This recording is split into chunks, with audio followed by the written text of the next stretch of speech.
This is Pretty Much Pop, a culture podcast trolling disparate entertainment waters for insight, factoids, and solidarity. I'm Mark Linsenmeyer, whose recent need for reading glasses has not at all impaired my navel gazing. I'm Erica Spires, and I have zero things that are interesting to say about myself today, except that I'm coming to you from the inside of my closet. And I'm Brian Hurt. And today I've got some hot takes, some deep insights, and some dark confessions. Let's do it. Why, this is the end of season 1. What? That's weird. It's been 2 years. Why is that a season? Can it be 2 seasons? Is it not 2 seasons? I think in the podcasting world, a season is whatever you say it is. Nice. I'm still resistant to the idea. Apple offers me the option to say from after this episode, it is season 2, episode 1. Like it's a fresh start. I'm not at the point where I can accept that yet. Folks will have to just wait until next episode and see what it is numbered, because I like the numbers that go up, the numbers that start over. I don't know about that. That sounds too much trouble. Yeah, just keep it going. Who cares? Why does it have to be in seasons? What has Apple ever done for you that you need to do this for them? Aside from making podcasting a reality on this earth and giving me my livelihood, essentially. All right. But yes, this is a stopping point. And why is this a stopping point? Well, it's because you guys. So you explain yourselves. You explain yourselves. Go on, Brian. Boy, this got combative early. So we entered a boxing ring with our gloves on and just started swinging at each other. And Mark was the last one standing. So he gets to continue on a full-time basis with Pretty Much Pop. Erica and I were bloodied, and we are not invited back every week. We can, every now and then, join the podcast when Mark thinks we're worthy of joining him. But in reality, this has been a great 2 years of working on this, but it's something that Erica and I, each for our own reasons, don't have quite as much time to commit to it in the way that Mark does.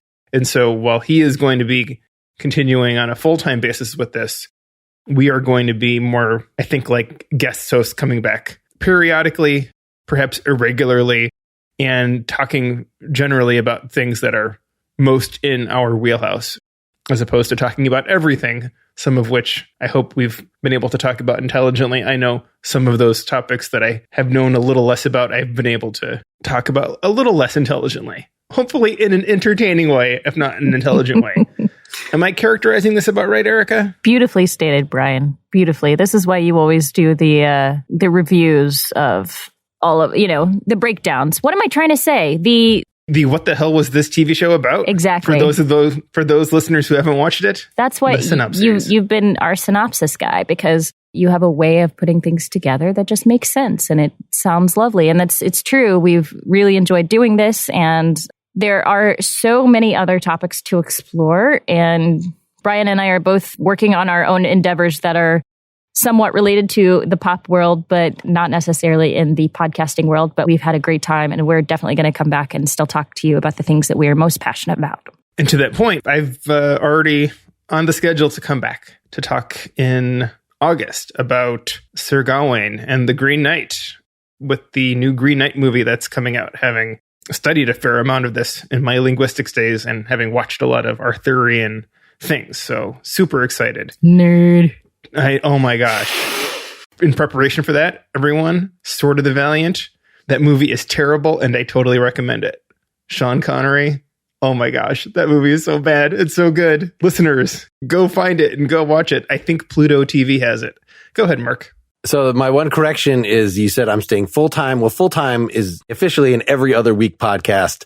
There are a bunch of ad space already sold, so I might change that here and there to accommodate commitments that have already been made. But at least the plan is at the end of the summer to go to a strictly every other week kind of thing, which will make it easier for me to be excited about every topic. But I like the feeling, like our recent Captain America one, of just like, I know about it a month in advance, and I'm going to make reading a bunch of comics or whatever the thing is a part of my life for that period, rather than, oh, we're trying to do this every week. We need something to fill in a gap. And, oh, we happen to all be watching this TV show. Let's quickly research it. I don't know if I'll be doing so much of that. So it might lean a little heavier in the non-TV areas. Yes. More specialized episodes. Perhaps. And I'm exploring several things, which I'll get into in the after talk, but there's no Yes. And in fact, I have things I'll be pitching to you guys on a regular basis rather than merely assuming that you'll go along with whatever I come up with. But at least my idea is to have a rotating panel, but hopefully only have one new person each time. So we have a big pool of guests that we've already had on here, and hopefully most of them had a good time. And the ones that we especially like, if they seem like they're capable of filling one of your roles in that particular discussion, then that is plan A. Do you mean the super smart, awesome lady role, or the super intelligent, slightly cynical Brian role? Oh, I thought you were describing yourself again, and I was thinking, man, Erica's self-view really came out in this episode. Holy cow. I am worried about retaining a strong female presence because we have had, on the whole, probably more men than women as guests, and a lot of the women are your friends. I don't know if they would want to talk to me without you, or if that's even, so there are many issues to be worked out and networks still to be expanded. I've been piloting. I have at least 4 different irons in the fire, a couple things on the calendar already right now. So we'll see how much of a pain in the ass that it will be going forward, whether I actually want to have to compose a panel from scratch every 2 weeks. That might just end up being too much. It's already, but we should actually get to the topic rather than talk about the future. Let's talk about the past. Just for clarification, are we airing our beefs or our dirty laundry? I just wanted to clarify which that is. I hope the beef has dirtied your laundry. I have a question for Erica. Did you listen to every episode of this podcast as we were going? No, some episodes, but no, I didn't. And that's generally if you're a part of it, right? Like you've already experienced it. So I'm usually trying to consume new things rather than, I'm not a person who even there are very few books that I've gone back to and reread. I think I'm a sucker for new things. But I know you listen to a fair amount. A fair amount, but often if it was a conversation I didn't enjoy as much, that might be a podcast I wouldn't go back and listen to. But sometimes I would because I wanted to see how it came out. I'm looking forward to listening to all of them now. And, part of the problem was if we had just done it and the conversation was too fresh in my mind, I wouldn't enjoy it just because there wouldn't be a lot of novelty. So I tended to listen to stuff at least a month after we had done it, and I had forgot the funny things that I had said or that others had said and would laugh. I also don't really like listening to myself. I'm too judgmental. I have too much of that director brain of, oh, you should have said this, or why do you talk so much, or why do you not talk enough? Or I tend to just feel like I do better if I just move on. Not too much self-reflection. Well, that is not looking backwards, Mark, but that was one last bit of looking forwards, as I am very much looking forward to listening to some episodes that I wasn't a part of. There was one I had to bow out of because I had a medical issue, and it was really enjoyable hearing what you guys did without me that time. So, okay, let's look back. And I think the first question we had is, which guest did you like the least and why? That was not a question. No? All right. Technically, I think this was pitched by Mark as what did we learn in season 1? Did you still want to frame this discussion that way? Yes, but let me preface that by when I was kind of laying down the basic questions that I thought this podcast was supposed to answer, and I was trying to figure out how to summarize what we learned, I found I was still making up new stuff, which means I didn't learn it through actually doing it. So what do you mean? This is supposed to tell us a little about how and why we ingest media. And so we talked about a lot of specifics, how and why we ingest particular kinds of media. But in terms of the overall questions, I don't know if I have better answers now than 2 years ago when I started this, that it is perhaps I'm as willing to just say I binge out of depression, need for distraction, something to fill my buzzing brain at all times. And so things coming from all directions in all the senses are always good for that. That is still basically the answer, but that's not a particularly interesting or universal answer, and says nothing about the effect of the type and quality of media on how well it serves this purpose. It's almost like, why do we eat? Well, because we're human beings and get hungry. Okay, well, I knew that. I didn't need to do a 2-year podcast to figure that out. So why did you need to do a 2-year podcast?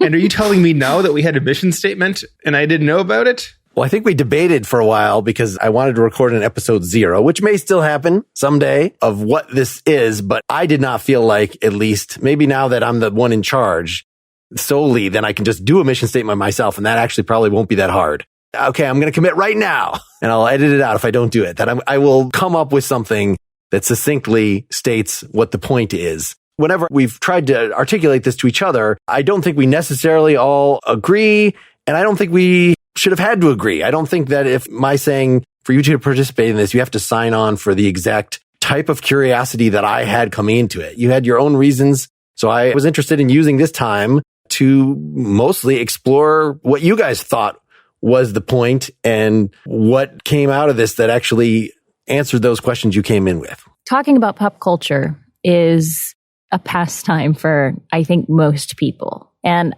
definitely being friends with a lot of liberal actor types, I certainly have an amount of friends who just don't have televisions and don't really consume. But I would say for most people, there's plenty of stuff to talk about when it comes to pop culture. And maybe it's the majority of actually what human interaction is. So is that important? Absolutely. What it gives each person is a little something different. We've talked about certain fandoms throughout our time and how whether it's nostalgia or a sense of belonging, that those topics are important to them. For other people, it's finding new things and just trying a new series or trying to get into comics because the Marvel universe has opened that up to the Marvel Cinematic Universe has opened up the world of comics to us. And I'm just not just talking about the three of us, but anybody. So we all have different reasons that we do it. But I would say, who knows the percentage? You guys can throw out a thought if you like, but I would say the majority of what humans talk about is pop culture. And we've delved into the various ways that people consume it so that we can examine that. And I certainly have learned a lot, and it has gotten me out of my comfort zone. It has forced me to read and think about things that I wouldn't have otherwise. And I do feel like I have an overall better understanding of several different forms of pop culture that I wouldn't have otherwise. So yeah, when it comes to just like talking to people, whether it's friends or a new acquaintance, I have a lot more to draw from now. And to me, that is important. Just the engagement with other humans, the water cooler effect. Erica, do you think you're going to consume pop culture, continue to consume it differently, knowing that you are not going to be talking about it every week, or you are not possibly going to be pitching something as, well, I just watched this and I've been maybe taking notes in my head about what I would say about it because this might be something that would be good for us to talk about? Not with everything, but yeah, I do think it will have a change. And I have a friend who's fond of saying that each role that we do in theater does change us. And we don't usually recognize how it's doing it at the time. It's only years later that we can look back and see how it influenced us. So yeah, I think absolutely for all of us doing a 2-year podcast together, consuming things together collectively, it's somewhat like going to a movie theater and watching the same thing with people, not necessarily interacting with those people during it, but having a shared experience. So yeah, I think it will affect me from here on out. Mark, I would like to get back to some of those things that you had laid out as your goals, or your ill-formed goals, perhaps, because I do think that we interrogated some of those, and occasionally very directly. We did an episode on binge watching early on. We did an episode on the going to the movies experience and what is it going to mean to consume movies that way again, with the pandemic maybe coming to an end. And I thought it was valuable for us to do those types of discussions. I don't think we could have done those every week, and I'm glad we didn't try. A lot of the time, I feel like what we were doing was attacking the question of pop and pop culture. Why are some things popular? Are things popular or aren't they? And if something seems really unappealing to any one of us, what is the appeal for other people? And is it unappealing because we haven't heard of it, or we really object to it for some reason? And having a chance to talk with someone who knows more than we do really gave me an opportunity to try something, or give something a second chance that I maybe only watched the first half of, or opened the book but never got past the third page, or whatever it was. I really think that was often when our show was at its most interesting. I feel like sometimes we were just reviewing media, and as fun as that was, I don't think we were really all that qualified to be doing it, and that's okay. And but even those were often entertaining discussions. But I could see someone listening to an episode like that saying, well, what exactly do these three or these three plus their guests know about whatever it is that they're talking about? Well, we put enough work in to watch enough things and learn the context of those things and hopefully say something interesting or entertaining. And if that was enough to sustain some episodes, that's great. And I hope that continues to be something that this podcast does, because when it works really well. And maybe Cobra Kai didn't lead to new understandings of pop culture, but it was sure a fun conversation. One of my favorite recent podcasts that we did as a group. So I think we did cover some new ground in the 100 episodes that we spent going through a lot of these topics, though not in every episode. I'm looking at you, episode number. We clearly have a worst episode, but I won't say what it is. Number 59 and a half. 59 and a half. That would be the PMP After Talk Clip Show 2020, just to pick on that. I've enjoyed the After Talks often just as much as, sometimes even more so than the actual discussions when we're freeforming, especially when there's a topic as opposed to just merely spinning on what are we going to cover next or what are you watching? Let's name drop some things that not everybody has seen or whatever. One of the things that was valuable about doing this, right? Of course, I just set this up in just describing this as if it were a failed project, but it really was a matter of changing my expectations of what the project should be, that it is not a psychology podcast. I invited Dr. Drew on right away to talk about media addiction or just watching things out of despair, this kind of thing that I was just referring to. And he was just like, well, I don't know that much about that. I don't know if that's a good topic. And there is always progress to be made. And I'm always curious to learn things about the psychology and the sociology. And I'm happy to invite psychologists and sociologists on to tell us about that stuff. But it is more getting at things from the inside, like you were saying, that of what is the appeal of this thing that maybe I don't participate in, or even when I do participate in, I'm not really sure why. And so talking to a consistent group of people, talking to you two about these things and having us consider these topics as a group and what's worth covering in the group decision-making process, which often would happen during the after talks and the group exposure process, so that, I think there was a value, even if one of us was just brand new to something, in having that, the voice of the common man, whatever, having those consistent perspectives all kind of reacting to the same thing, the panel. And I think that is a lot of the appeal of the show. And so I don't know if that will even be there, but we've also had a bunch of episodes, with an academic who's written something interesting, or there are a million entertainment writers that we regularly draw on their articles for our ideas and are often just parroting or discussing, laying on the table as some of the primary matter here, some of these interesting things that these people have spit out there into the world. So I'm, to replace that solidarity, I'm just going to try to get more of those people who, we have drawn on their work, just like Noah Berlatsky. We had drawn on his work repeatedly. And so finally I was like, well, let's get him on to talk about criticism. But a guy like that can come on and talk about a particular new movie or whatever. There are lots of new and interesting perspectives to get a hold of. And so curiosity about these things and being able to widen, like when we had our Dave Revson on sports, somebody who, even though I knew him personally when we were much younger, just has this whole different set of things that he's fanatical about. And trying to get a hold of some of those passions of other people is definitely an important part of this. Well, that last part, Mark, really, I think points to one of the challenges that I found, but maybe you didn't find it challenging at all, was really defining the boundaries of what is and isn't pop culture. Because I feel like some things clearly are, and some things kind of are, and some things are a bit of a stretch. And you mentioned sports, and that clearly is pop culture, though maybe not the sort of thing that they would talk about like the Culture Gabfest.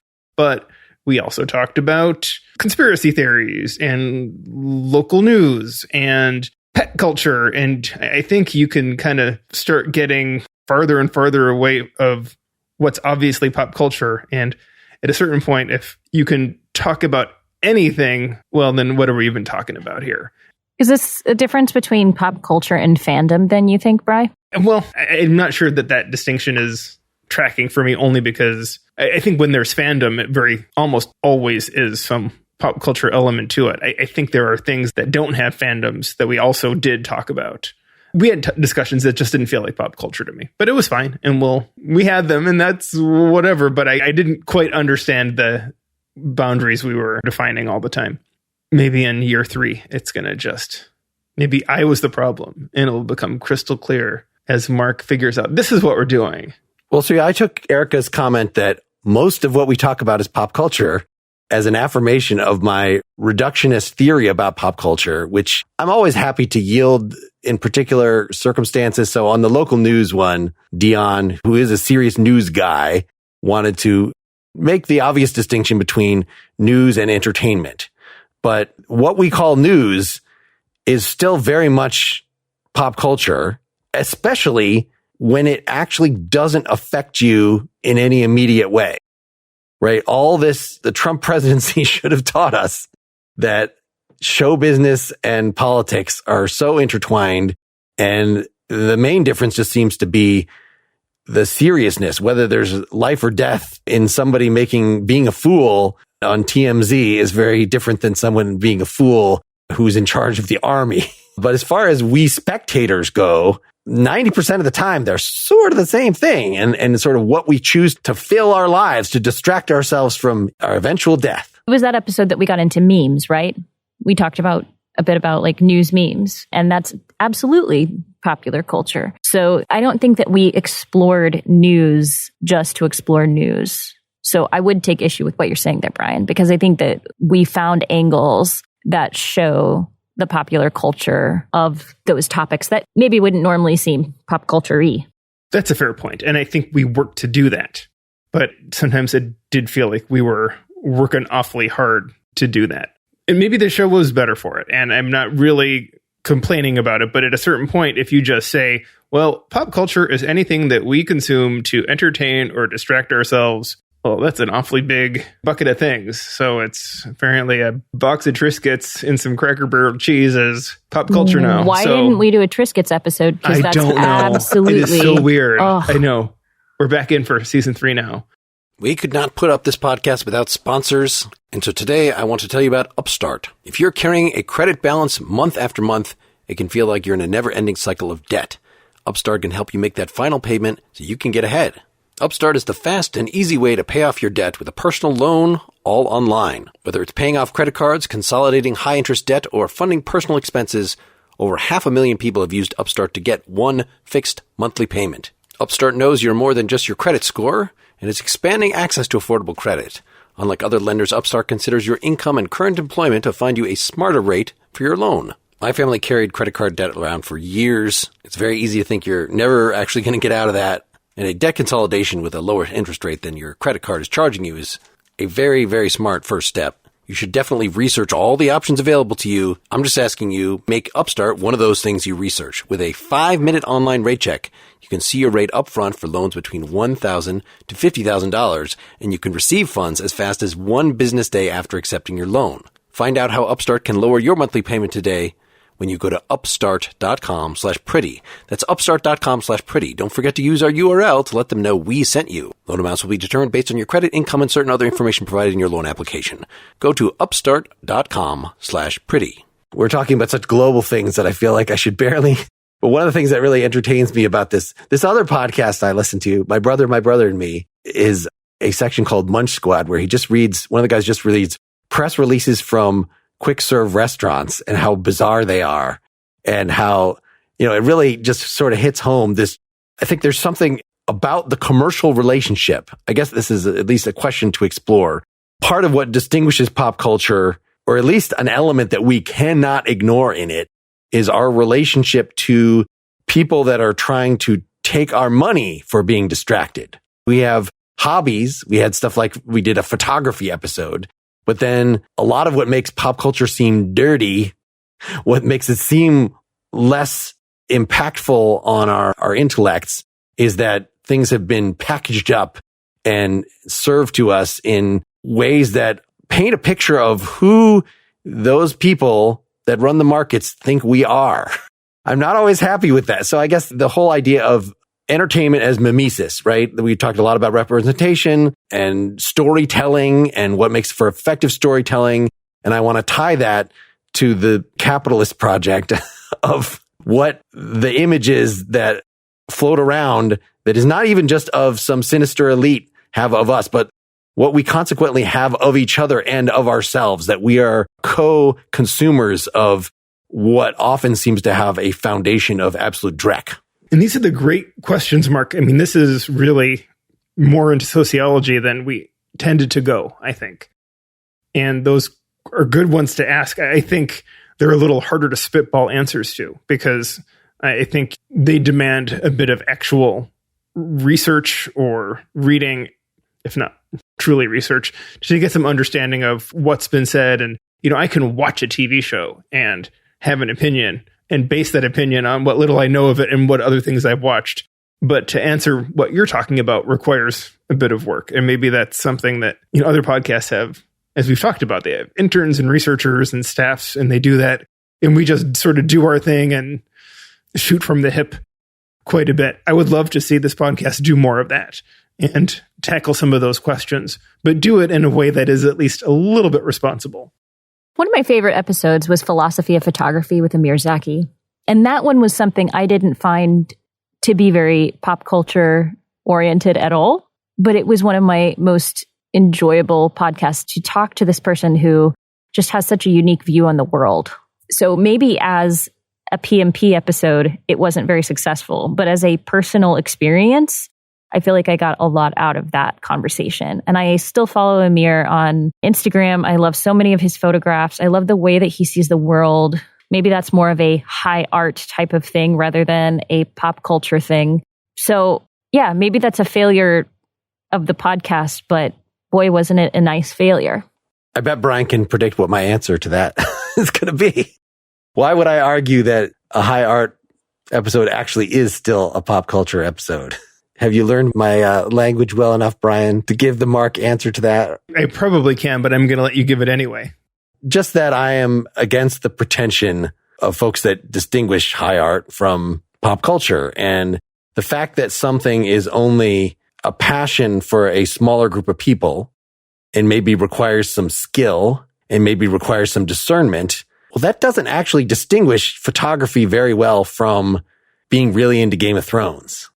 I mean, you might think it's not as creative to just be into somebody else's work, but if you get, I hope that there is a very fine line between just being a fan of things and being creative about things. And some of that is a matter of the kind of art that we venerate.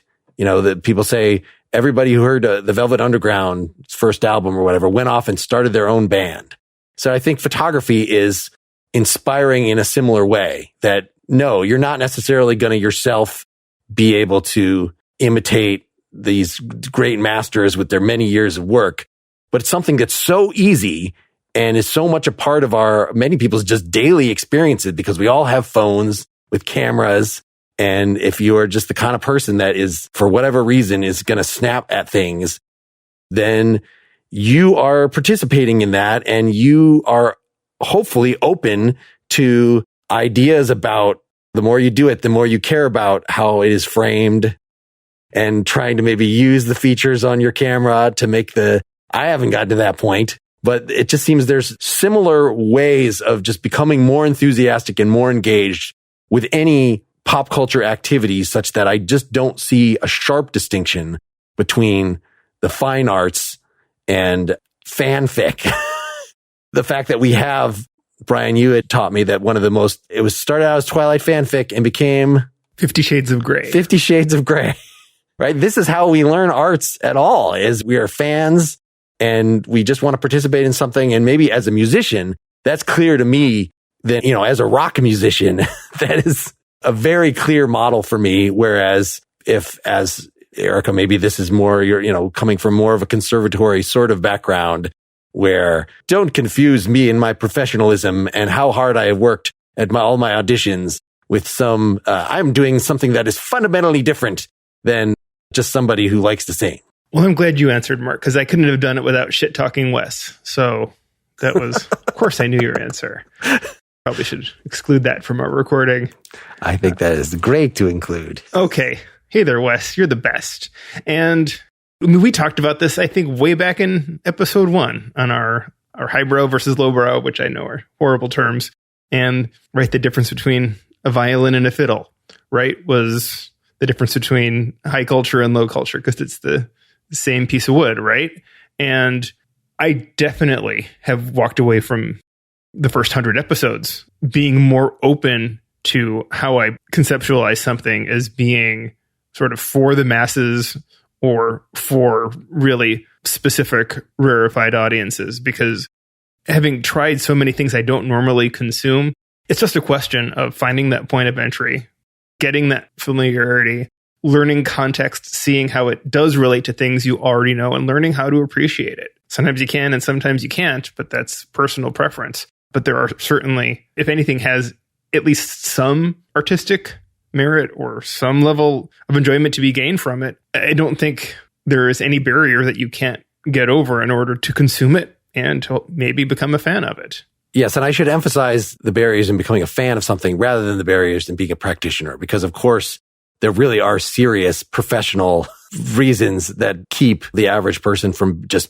attaining a level of excellence at most given arts. Maybe with rock and roll, you can fake it and play a concert once a year and think you're just as great as anybody that's ever played. The idea of a one-hit wonder has been around for a while, but we are I think in a different time now with the internet where really anybody can be famous for a week. And we hit on some of that too. And I mean, obviously there's something different, I know, than a practitioner and somebody who can catch lightning in a bottle. And I'm not saying there's anything wrong with people who catch lightning in a bottle either. So even though I came from a background of you do this and this is your craft and you work at it your whole life, and that is very much part of my personal life, I've also had so much fun, maybe more fun, making fun covers of other people's music and gotten way more positive responses from that than something that I thought was super creative that I wanted people to pay attention to. You know, you have like 30 people respond to that thing, and then you have thousands of people respond to something that's just a knockoff of somebody else's work.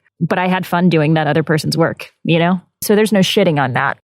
Well, and do you think that the line between someone else's work and your work is a lot thinner than people give credit to? Again, this kind of comes as a rock and roll songwriter. I'm just very sensitive to how derivative every rock song is. There are only from so many chords. Something else, from probably a lot of other things. And what makes it sort of distinctly you is in the details. And the details could be the way that you phrase something in this original lyric that you've put over these chords that have been played a million times by other people.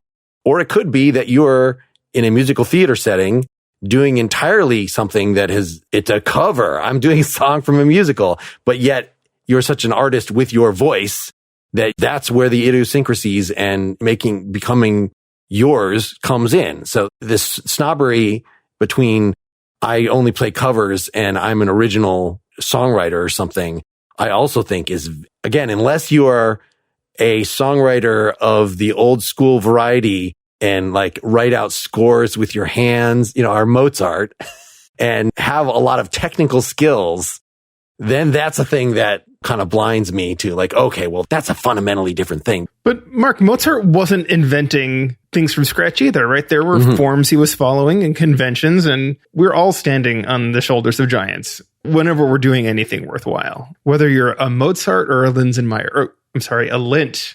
God, sorry, my bad. Well, and a lot of these skills, like, you know, if I was alive at that time, writing scores would be something that I would have had to be comfortable with.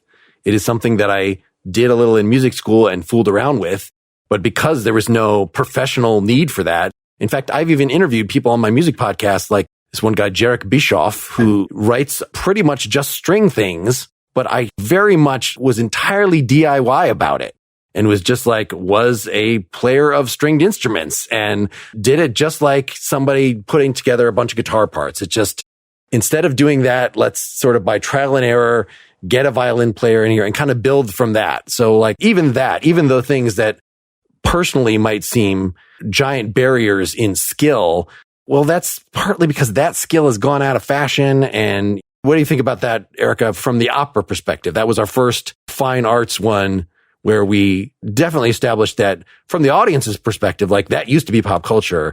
And it's sort of just the whims of historical progression that it's not anymore. And to some degree, actually it is. It's just like, it's a cult thing. But we didn't really talk about that from the creator perspective. Do you find like, oh no, that's just a matter of if you were a singer 100 years ago, this is what you would have been doing. You wouldn't have been singing around the campfire and developing your original repertoire. You would have been developing this opera voice, which probably most people could do to some degree of, if you have good intonation, some degree of effectiveness, with a 10 years of dedication. I think both of them were happening. Sure. People were sitting around the campfire or doing songs, creating songs about balladeers, right, through the ages.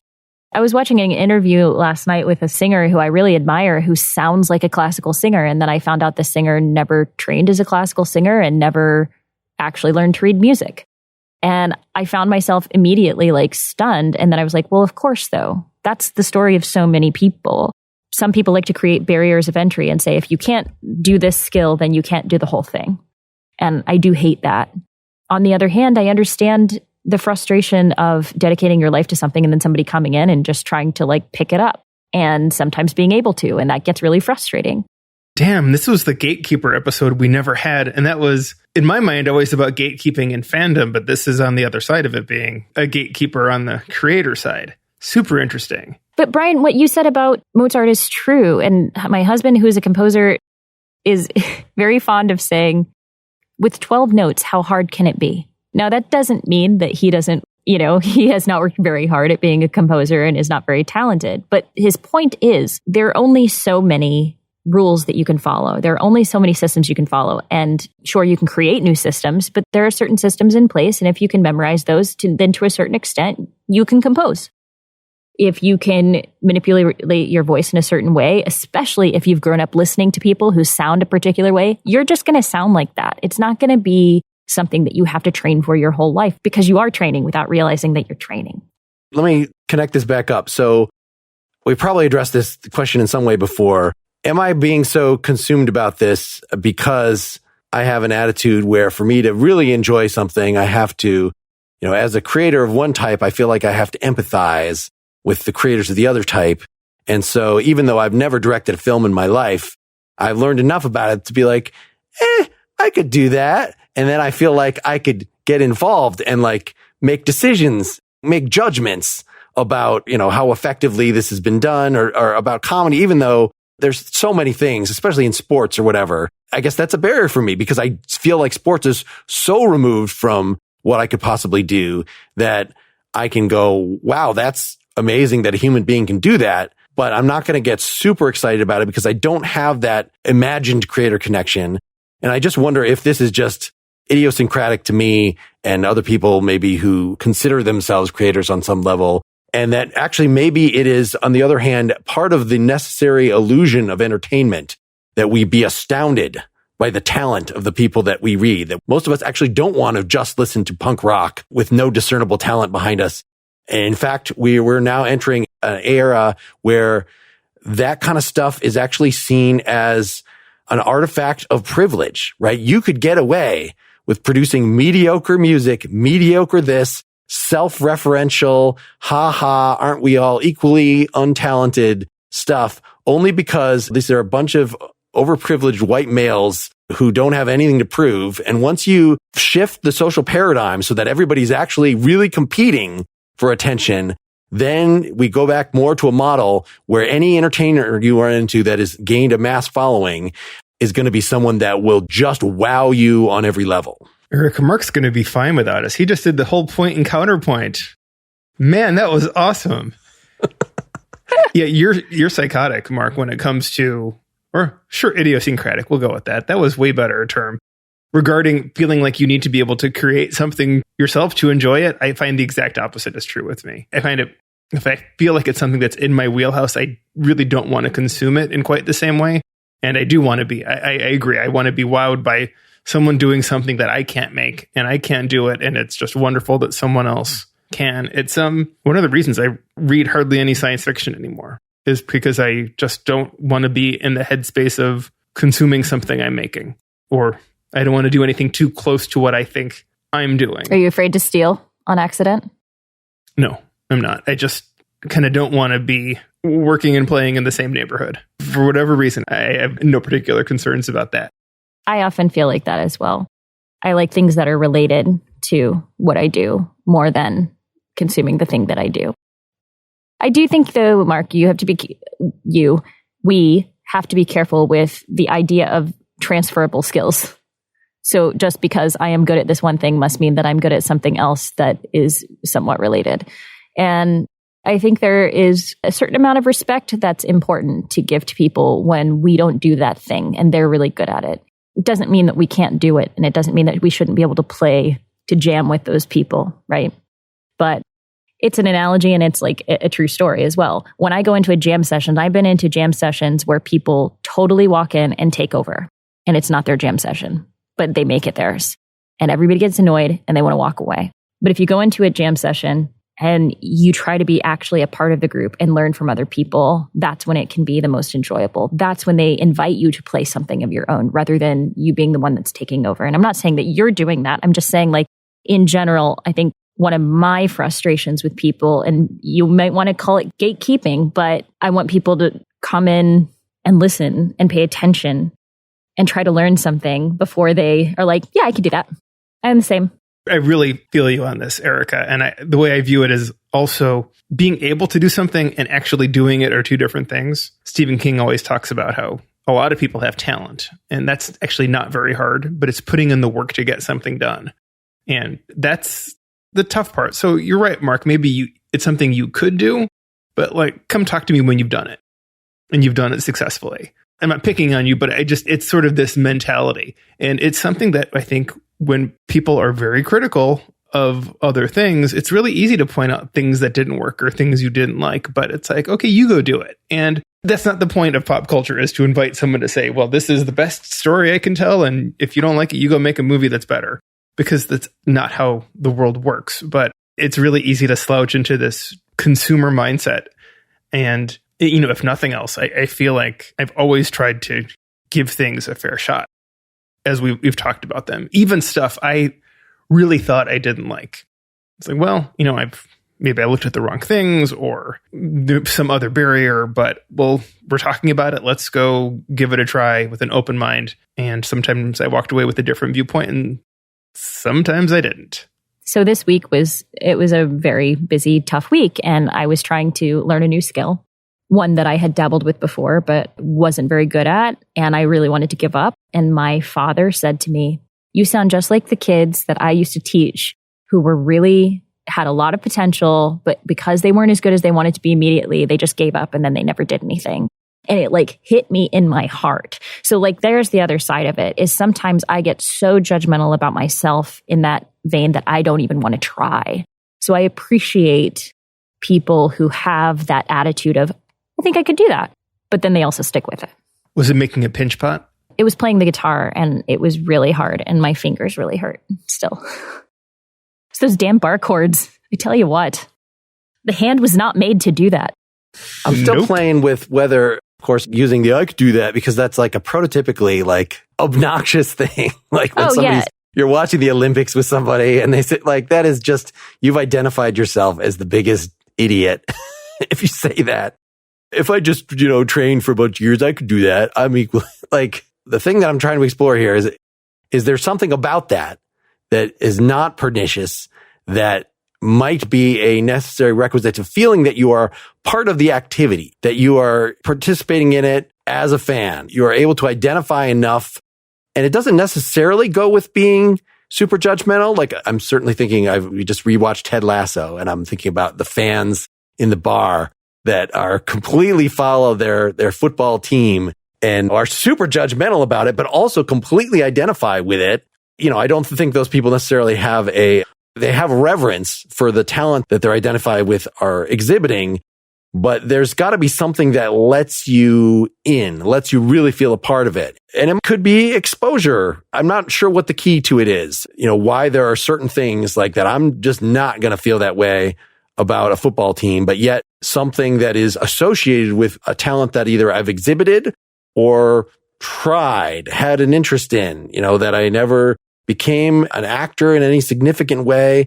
But because I messed around with that and I can put myself in the shoes, I feel like, of the people, even when I'm like watching one of my daughter's high school plays, like, cause in fact, since I was actually in that sort of situation and sort of like, how would you do that line reading? I don't know. For me, that is a part of being a fan of something. And it's not being super judgmental about it. It's not being, because I feel like I'm on the inside, I can say you did it wrong, but it's more like feeling a part of that family. So there's some stakes. I don't know if that helps. That made me sound like less of an asshole. That was definitely part of the point. No, we're not trying to make you sound like an asshole, because there is a beauty in being like, I think I could do that. So let's like try to do that. Or not even try to do that, but like, is there some sense of that? It seems like neither of you have this sense at all that lets you connect with it on a taste level. Do you enjoy, Brian is somebody who's passionate about science fiction enough to write it. Do you feel like your involvement with, maybe not your being the most avid consumer of for obvious reasons, certainly you've been much more excited to talk about sci-fi related topics. They animate you in a way and you feel like there are stakes and you can have strong opinions in a way that you don't if we're talking about something totally unrelated to that. That's true, but it's a two-edged sword, because I feel like I end up probably enjoying it less. And we watched The Tomorrow War, and it's hard not to just see like, I'm not going to pick on a movie, but there are like just storytelling mistakes that are being made that I feel like, or just, I don't want to be in that headspace. Like, I just want to watch the damn movie sometimes. So, I mean, yeah, I have opinions, but just because I have things to say doesn't mean I always need to be saying them. I realize this is a podcast, and that flies in the face of our purpose of jawing into a microphone. I will say, so let's talk about the opposite. Is I'm a really big fan of baseball, and I had no skill at all in it. And unlike even the Ted Lasso people you're talking about, Mark, they all think they could be a better manager or coach than Ted Lasso is. I don't feel like I could make a better decision than even the coach of the teams that I'm cheering for. I love the activity and the competition and my fandom and the people in my life with whom I've shared it. I mean, it's sort of this pure thing that I don't have to have any, I don't have to sit there and like feel someone else who maybe played in high school and felt like if their coach hadn't put them in with a cold arm, they would have become a baseball player. Or if they had chosen a different career, they could have been an agent and they'd be a millionaire. I don't go in with any of that baggage. I only go in as a fan and a consumer. And I have my highs and my lows as just that, as someone who will never be more than a kind of on that side of the street. I think that maybe what I was trying to relate this back in my mind to pop culture and what we're actually talking about. People have lots of opinions about pop culture because it is close enough to other things that we do in the world that we can have an opinion about it. Or it's not close enough to maybe what we actually do, but we see so much of it that now we have opinions of it. And that's a good thing because it keeps pop culture in check. It hopefully creates better pop culture, but it definitely doesn't make us experts. It makes us maybe expert consumers, but not expert creators. It's an interesting contrast between the fact that you eat a certain kind of food a lot, and maybe you're even a connoisseur of that, probably doesn't mean you know a goddamn thing about how it's created and do not feel any sort of superiority about its production. Maybe in cooking, maybe in actually putting ingredients together, but in like this milk that I received from somewhere. It's certainly a very different experience. But probably not even in cooking. You think about people who are like big fans of ice cream. They're probably not at home on the weekends making their own ice cream as well. And if they do, it's a very different experience than going and getting it somewhere else. And yet the amount of oxygen wasted on people arguing about which type of pizza is better than what other type of pizza. I mean, it's there too, Mark. And then it becomes like the guacamole cook-off or I guess you don't cook guacamole, but it's pick an example and we'll find a way to show why people are stupid about it. I really like that distinction that you drew, Erica, about being expert consumers. I think that really resonates with me. And you said early on in this podcast how we talk about pop culture a lot. And I think it's because it's the thing that's closest to us that we really can talk about with anybody. There are things that are more on my mind or are more in my daily psyche, but I can't talk about them to people who didn't share that experience with me. They weren't there for it. They saw the same TV show as me or listened to the same music. And so we have a shared experience. It's the thing that provides this shared experience that I can get together with a group of people, and we haven't seen each other for a month, but we've all seen X, Y, or Z and can talk about that thing. They weren't at my house and I wasn't at their house while some other personal thing was going on, and that would have been weird. And maybe we don't want to talk about something that's too deep or personal either, but it's also a very safe thing that can be talked about. So I think it will continue to be whatever pop culture is or turns into will be that thing that, you know, sometimes it's what the conversation devolves into, and it's maybe not even all that interesting, but at least it's something that everybody can participate in, except those horrible friends of yours who claim not to have a TV. I know, right? Go home. And I think, Brian, you've just given a functional definition of what pop culture is. That it's not TV and movies. It is whatever it is that is the shared experience that is the thing that we then go talk about. And so that's why it can be politics very often fills that. So I would divide politics discussions in pop culture discussions of politics and like a news program where you learn about what's actually going on in Rwanda. Like until that becomes the thing that everybody's talking about, it's not part of pop culture. It is an esoteric fact about the world. And so the same thing, like you can get very into science and learning the cutting edge or into philosophy or learning, you know, esoteric knowledge in this area. But once it becomes part of the thing that people turn to and discuss, then it is pop culture. So insofar as philosophy is religion, for instance. When we finally got pictures of Pluto and people were tweeting about Pluto and there were memes about Pluto, suddenly Pluto was pop culture again. And it was when it got demoted from being a planet to a dwarf planet. But most of the time, astronomy is just science. Sorry, astronomy. Yes, unless you then, as I sometimes do, to extend this, say, oh, well, it's a cult. It's a cult within pop culture. Pop culture is just made up of a lot of individual cults. And in fact, the amount of things that we all actually share because we don't have 3 networks serving stuff up to us or, you know, a couple publications that everybody reads, then we're just, you know, this fragmented bunch of cults. So talking about science enthusiasts is itself, even though it's not something that is mass discussed, the very fact of its inaccessibility beyond your group that you know, might go on your astronomy, I want to say listserv, but that's not what people use anymore. Your various forums and Facebook groups or whatever enthusiastic, like we've created subcultures even for these things that unless it is truly you as a private genius doing this stuff on your own, you're sharing it with other people. And some of them are having a fan-like relationship to it. Even if they're practitioners with one hand, they might be fans with the other hand. So this is a mighty big shoehorn I've got. Well, you've demonstrated that already, Mark. Would you like to see my shoehorn? And so Erica quits the podcast forever. Oh, my goodness. The most disgusting.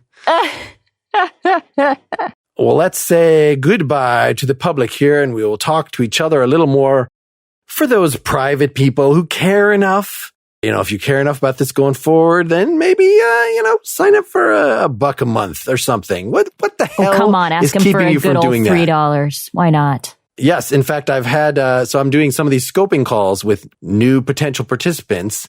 And so I've done 2 of them just this week that will probably already be up there for $3 donor-ins and higher. And the $1 people don't even get it, even though I feel bad about that because I love the $1 people. But you got to have something. You got to. That sounds like a great deal, Mark. All right, consumers. I think we're proving some of the points made earlier here.